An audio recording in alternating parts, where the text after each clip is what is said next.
जूती तिक्कर अंदर मिट्टी के अंदर दाब दिए। मैं पाँव नंगी आई हूँ यहाँ पे इंसाफ मांगने, मुझे इंसाफ दिल।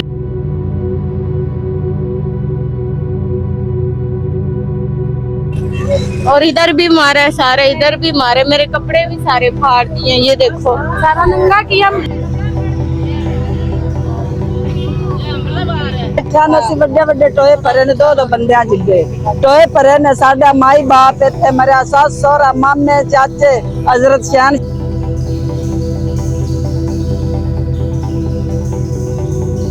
हमारे बच्चे नीचे दे दिए अपनी गाड़ियों के, बच्चियों और औरतों को भी ऊपर हमला किया उन्होंने बहुत ज्यादा।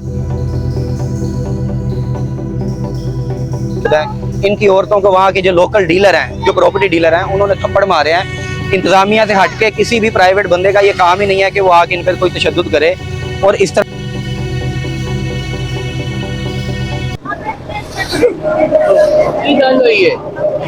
कल भी झगड़ा हो गया बस। नहीं ते इत्थे क्यों आए हो? गवर्नर हाउस के सामने क्यों आए हो? इत्थे रहना है, इत्थे गई क्यों आए जी? ਜੀ ਅਸੀਂ ਆਪਦਾ ਹੱਕ ਲੈਣ ਆਏ ਆ। ਸਾਡੇ ਜਿਹੜਾ ਅਸੀਂ ਜਿਹੜੀ ਜਗ੍ਹਾ ਤੇ 40 ਸਾਲ ਤੋਂ ਰਹਿੰਦੇ ਪਏ, ਉਹ ਸਾਡਾ ਦੁਬਾਰਾ ਕੀਤੀਆਂ ਕਤਰਾਈਆਂ ਉਹ ਤੋੜ ਦਿੱਤੀਆਂ, ਸਾਡਾ ਸਮਾਨ ਸਾਰਾ ਤੋੜ ਦਿੱਤਾ ਨੇ। ਸਾਡੇ ਬੱਚਿਆਂ ਨੂੰ ਮਾਰਿਆ, ਸਾਡੀਆਂ ਨੌਵਾਂ ਬਹੂਆਂ ਨੂੰ ਮਾਰਿਆ, ਸਾਡੇ ਨਿੱਕੇ ਨਿੱਕੇ ਛੋਟੇ ਛੋਟੇ ਬੱਚਿਆਂ ਨੂੰ ਵੀ ਮਾਰਿਆ ਨੇ, ਤੇ ਸਾਡੇ ਗਲ ਪੈ ਗਏ ਨੇ। ਸਾਡਾ ਸਮਾਨ ਚੁੱਕ ਚੁੱਕ ਕੇ ਮਾਰਿਆ ਨੇ ਸੜਕਾਂ ਤੇ।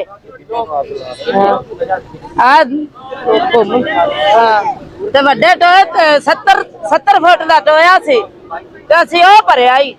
ਅਸੀਂ ਉੱਥੇ ਬੈਠੇ ਸਾਂ ਤੇ ਇਹਨਾਂ ਨੇ ਸਾਨੂੰ ਕਿੰਨਾ ਨੇ ਜਿਹੜੇ ਉਮਰ ਮਨਸ਼ਾ ਉੱਥੋਂ ਦਾ ਕੋਈ ਹੈਗਾ ਹੀ ਇਹ ਬੰਦਾ सदर है। हाँ काउंसलर है, यूनियन दा काउंसलर है, जूनियर मनसा यूनियन दा काउंसलर है। उन्हें रल मिल के अपना पुलिस वाले नाम मेरी उत्थों दे जेड़े अपना मोहम्मद मालक है जेड़ा अपना कब्जा ग्रुप है ने, उन्हें सारे ना मिल के ना सारे ने साडा अपना झोंपड़े भी जलाए ने, सब कुछ तबाह किया है।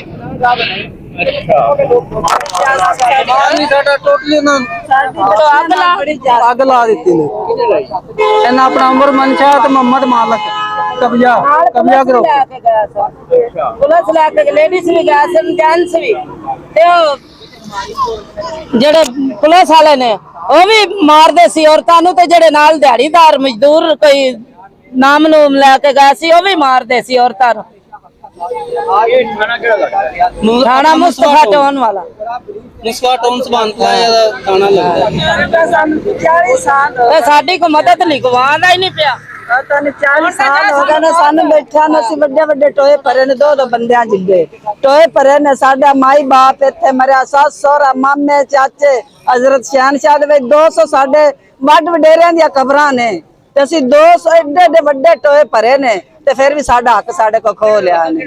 मुस्तफा टाउन मल्तान चंगी मुस्तफा टाउन, हाँ तो पीछे मुस्तफा रोड। हाँ असि झुगियां पाए सी। नहीं नहीं किसी दी भी नहीं, किसी दी भी जगह नहीं, और किसी दी भी जगह नहीं। काफ वाला हिंदू काफ, हिंदू काफ कोई नहीं लाएगा। हाँ हिंदू काफ दी जगह सी पार्लर टोए। फिर भी असि चलो पाकिस्तान दा हिस्सा तो है ना, चाहे टोए भर के रहिए, चाहे असि विजाड़ च सानू एक जगह ते विजाड़ च दे देन। जगह किसी दी भी नहीं, 3 कनाला किसी दी भी नहीं जगह हैगी, अल्लाह दी जगह है, जा साडी है जा अल्लाह दी। हाँ असि आना कि सानू नहीं तो सानू यार दे के मार देवन। यार तो बड़ा महंगा है। ओना वास्ते सस्ता है, ओना वास्ते सस्ता है। ਅਸੀਂ ਨਹੀਂ ਜਾਣਾ, ਅਸੀਂ ਸਮਾਨ ਨਹੀਂ ਲੈ ਜਾਣਾ। ਅਸੀਂ ਇੱਥੇ ਗਵਰਨਰ ਹੋ ਸਕਦੇ ਬੈਠੇ ਆ ਤੇ ਮਰ ਜਾਾਂਗੇ ਕੁੱਤੇ ਪਿਆਸੇ। ਅਸੀਂ ਪਾਕਿस्तान ਦਾ ਹਿੱਸਾ ਅਸੀਂ ਪਾਕਿस्तान ਚ और तने ਅਸੀਂ पाकिस्तान ਦਾ ਹਿੱਸਾ। मस्ती की है हमारी साथ, बच्चों को मारा, हमारे बच्चे नीचे दे दिए अपनी गाड़ियों के, बच्चियों और औरतों को भी ऊपर हमला किया उन्होंने, बहुत ज्यादा जास्ती कर रहे हैं हमारे साथ। 50-60 साल हो गए, हमारे माँ बाप उधर ही है, हमारी शादियां भी उधर ही की हैं, हम भी नानी दादी वाले बन गए उधर ही। इतने इतने बड़े खतान थे जो किसी को देखने में डर लगता था। तो जब हमने भर लिए तो वो हमें ऐसे मार पीट कर कहते हैं हमें दे दो, तो जहाँ हमें तबादले में जगह दे दे। कल उन लोगों ने हमें थप्पड़ मारे, मेरी जूती तिक्कर अंदर मिट्टी के अंदर दाब दिए। मैं पाँव नंगी आई हूँ यहाँ पे इंसाफ मांगने, मुझे इंसाफ दिलाया जाए। मेरे सारे कपड़े फाड़ दिए उन लोगों ने, मुझे थप्पड़ मारे हैं। मनसे ने ऑर्डर दिया इनको थप्पड़ मारो, इनको घर से निकालो, यहाँ से इनकी झुग्गियां हटाओ। हमारी झुग्गियों के साथ एक घर था, वो साजिद साहब है, उन लोगों ने हमारे अंदर बैठा रहा तो वो इनको मारते रहे। उनके साथ कुछ बंदे थे और पुलिस थी सारी। वो पुलिस ने तो कुछ नहीं कहा, वो जो निके मोटे आदमी लाया था वो लड़कियों को बहुत हाथ पीट। उन लोगों ने मुझे यहाँ पे भी मारा है और इधर भी मारा है, सारे इधर भी मारे, मेरे कपड़े भी सारे फाड़ दिए। ये देखो सारा नंगा किया। जी, मेरा नाम मोहम्मद अब्दुल्ला है और मैं सरबराह हूँ ऑल पाकिस्तान यूथ मूवमेंट का। और LDA ने और वहाँ की इंतजामिया ने ऑपरेशन किया और इनकी हैमा बस्तियों को जला दिया गया है। तमाम वीडियोस मौजूद हैं। इनकी औरतों को वहाँ के जो लोकल डीलर हैं, जो प्रॉपर्टी डीलर हैं, उन्होंने थप्पड़ मारे हैं। इंतजामिया से हट के किसी भी प्राइवेट बंदे का ये काम ही नहीं है कि वो आके इन पर कोई तशद्दुद करे। और इस तरह का कल जो ज्यादती की गई है वो जुल्म आपको पाकिस्तान के अंदर तो बहुत कम देखने को मिलेगा। इस तरह के जुल्म फ़लस्तीन के अंदर देखने को मिलते हैं, हमें कश्मीर के अंदर मिलते हैं, या नरेंद्र मोदी ने गुजरात के अंदर किए थे। तो यही गुजारिश है कि इनको कोई मुतबादल जगह दे। अब लोग आगे कहते हैं कि ये गवर्नमेंट की ज़मीन पे बैठे हुए हैं, ये 40 साल से वहाँ पे आबाद हैं, गवर्नमेंट की ज़मीन पे बैठे हैं, इनके आईनी हकूक है रोटी कपड़ा मकान तलीम इलाज सेहत बिजली पानी गैस। ये हुकूमत की जिम्मेदारी है कि इनको दे। एक शहरी को ID कार्ड इनके बने हुए हैं, पाकिस्तान के शहरी हैं, तो उसी हकूक की बाजियाबी के लिए हम इनके साथ हैं और मुतालबा कर रहे हैं कि कम से कम इनके जो आईनी हकूक हैं वो इनको दिए जाएं। आईनी हकूक से हट के हम कोई बात नहीं कर रहे, पुरअमन एहतजाज दे रहे हैं। कोई हम यहाँ पे हमने कोई शोर शराबा नहीं किया। आइन के दायरे के अंदर रह के हमने गवर्नर साहब से गुजारिश किया है कि आप इन लोगों की दाद रसी करें, इन पे शफकत का हाथ रखें। इससे पहले जो हुकूमत थी उन्होंने पनाहगाह बनाई थी कि सड़कों के ऊपर लोग ना सोए।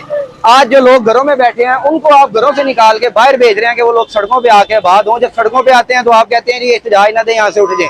वो कहाँ जाए? यहाँ तो आप इनको पानी में जहर मिला के दे दें, ये मर जाए, या आप इनको जो इनके बुनियादी हकूक हैं वो इनको दें। बस यही हमारा मुतालबा है।